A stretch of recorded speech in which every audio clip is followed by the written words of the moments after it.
The Lord be with you. I'm Deacon Keith Fournier.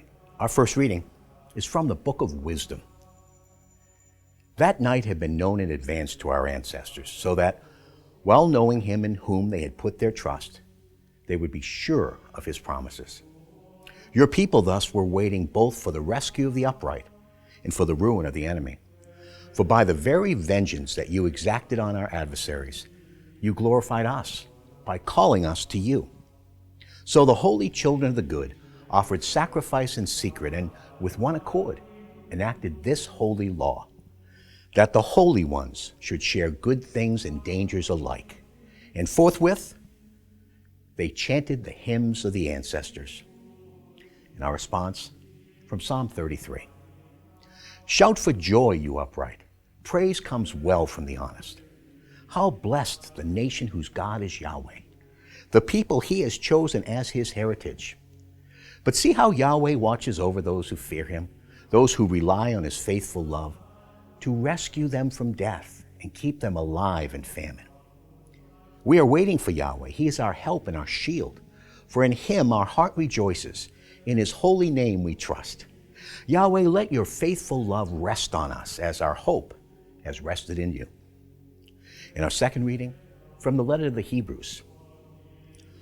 Only faith can guarantee the blessings that we hope for or prove the existence of realities that are unseen. It is for their faith that our ancestors are acknowledged. It was by faith that Abraham obeyed the call to set out for a country that was the inheritance given to him and his descendants, and that he set out without knowing where he was going. By faith, he sojourned in the promised land as though it were not his, living in tents with Isaac and Jacob, who were heirs with him of the same promise. He looked forward to the well-founded city, designed and built by God. It was equally by faith that Sarah, in spite of being past the age, was made able to conceive, because she believed that he who had made the promise was faithful to it.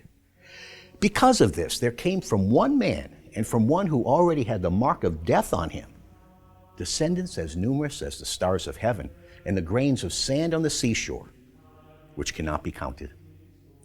All these died in faith before receiving any of the things that had been promised, but they saw them in the far distance and welcomed them, recognizing that they were only strangers and nomads on earth. People who use such terms about themselves make it quite plain that they are in search of a homeland.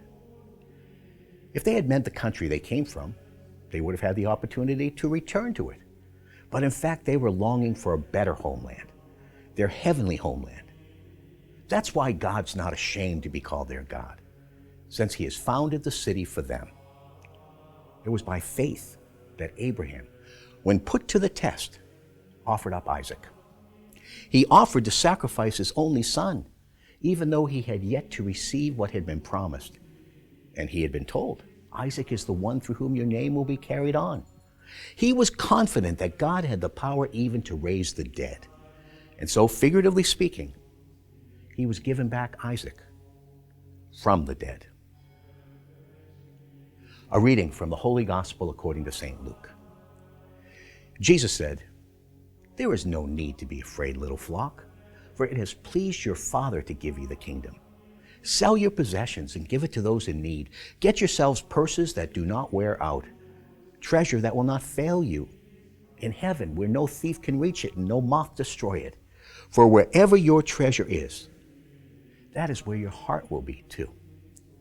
See that you have your belts done up and your lamps lit.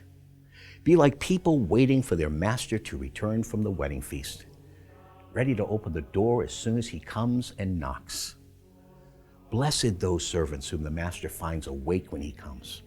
In truth, I tell you, he will do up his belt, sit them down at table, and wait on them.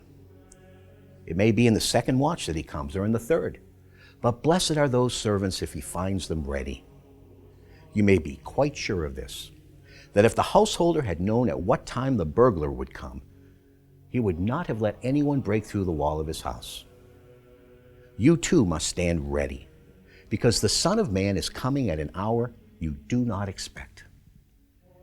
Peter said, Lord, do you mean this parable for us or for everyone? The Lord replied, Who then is the wise and trustworthy steward whom the master will place over his household to give them at the proper time their allowance of food? Blessed that servant if his master's arrival finds him doing exactly that. I tell you truly, he will put him in charge of everything that he owns. But if the servant says to himself, my master is taking his time coming, and sets about beating the men servants and the servant girls, and eating and drinking and getting drunk, his master will come on a day he does not expect, and at an hour he does not know. The master will cut him off and send him to the same fate as the unfaithful. The servant who knows what his master wants, but has got nothing ready and done nothing in accord with those wishes, will be given a great many strokes of the lash. The one who did not know, but has acted in such a way that he deserves a beating, will be given fewer strokes. When someone is given a great deal will be demanded of that person. When someone is entrusted with a great deal, of that person, even more will be expected. The Gospel of the Lord.